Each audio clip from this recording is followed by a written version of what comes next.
Hey everyone, it's been a while since I've been on the YouTube channel, so I wanted to come on and do an updated flip through of my paper planner.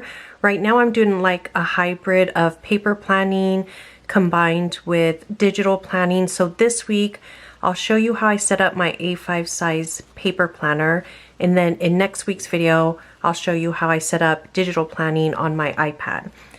So I am still in A5 size. This is the Louis Vuitton GM agenda, which is the large ring agenda.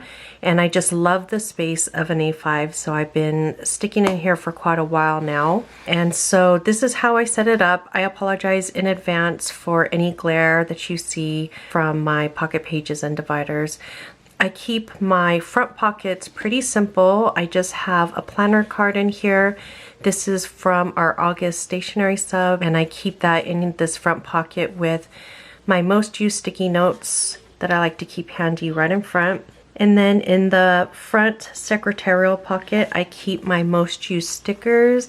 So I have some transparent dots, some removable labels that I use as sticky notes, some headers, some icons, and some plain white labels that I use as correction tape. And then in the back secretarial pocket, I have just a few pages of our notepad. And then here's my dashboard. So this pocket page is from Catspresso. Any items that I mention, any shops, I'll link it down below for you. And I just printed up some cards for myself, which are just some things that I want to keep in mind when planning and designing and creating content for the business. And then on the back side of that, I keep my task cards. And I'll talk more in detail about my task cards in a future video. But my task cards are also from Catspresso, the cards themselves, and then the labels I just made myself. And I do it double-sided, so I can have 8 task cards in here. Then I have all my sections here, and these dividers are from Brooklyn Grace Co. I have 6 sections: yearly, monthly, weekly, daily, personal, and business. So those are my main categories.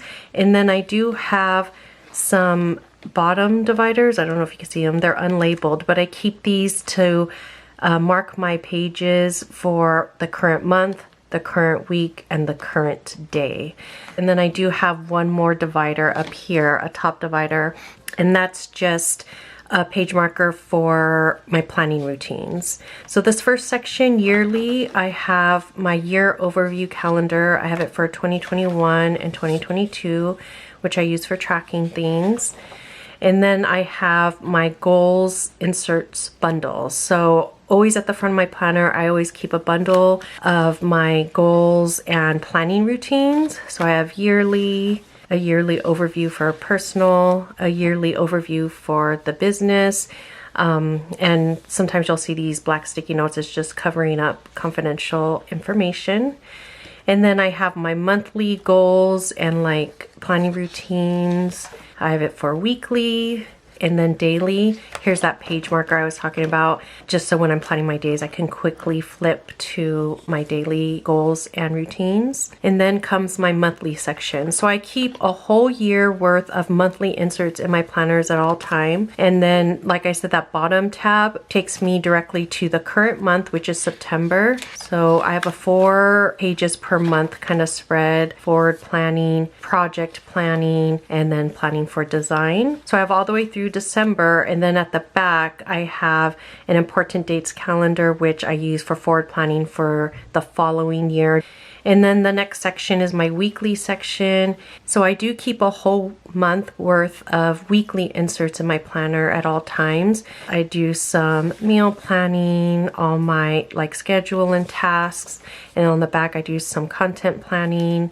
And then I have sticky notes for like jotting down things for the following week. And then these are all blank for the rest of the week in September. And then my next section is my daily section. This bottom tab divider takes me to my current day.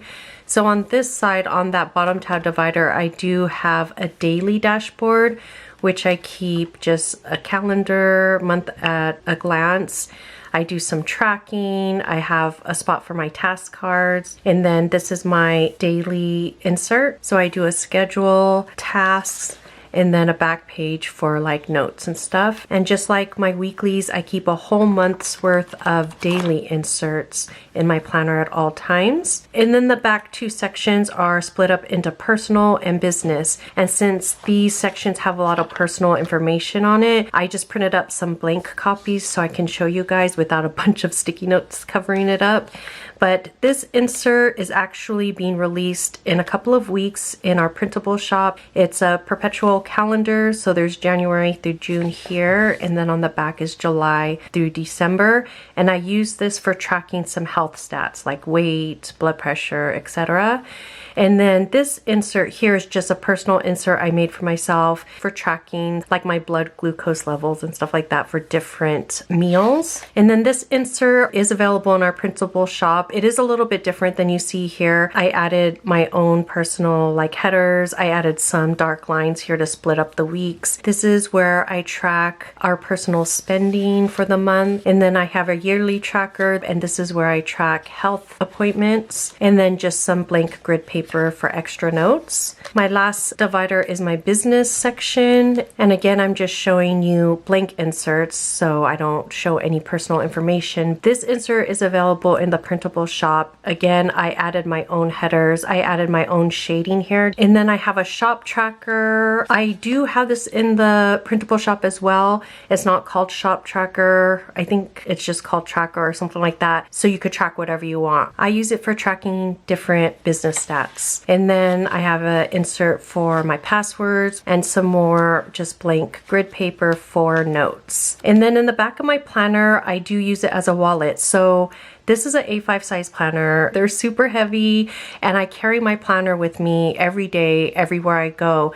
So as you can imagine, that's really heavy in my bag. So to lessen the weight of my bag, I use the back of my planner as a wallet. So I have a zip pocket here for any cash. This pocket page is from Catspresso, and it holds my debit cards and credit cards, as well as my license and my health insurance card. I have a little adhesive pocket from Target that I put on this pocket page. This pocket page is from Cloth and Paper, I believe. I just put our COVID vaccination cards in here. I keep extra receipts in this pocket to log. And then I just have a page lifter here. In this back little pocket, I keep a couple extra business cards. And then here, I just keep miscellaneous pieces of paper that I need to tend to. And then I have my trusty friction pen here, and that's it. That's my whole setup for my paper planner. Like I mentioned earlier, next week I'll do a video on how I do digital planning, because I do use them together, and both of them really play significant parts in my planning system. So anyways, thank you for joining me today. I hope you enjoyed this video, and I'll see you next week. Bye.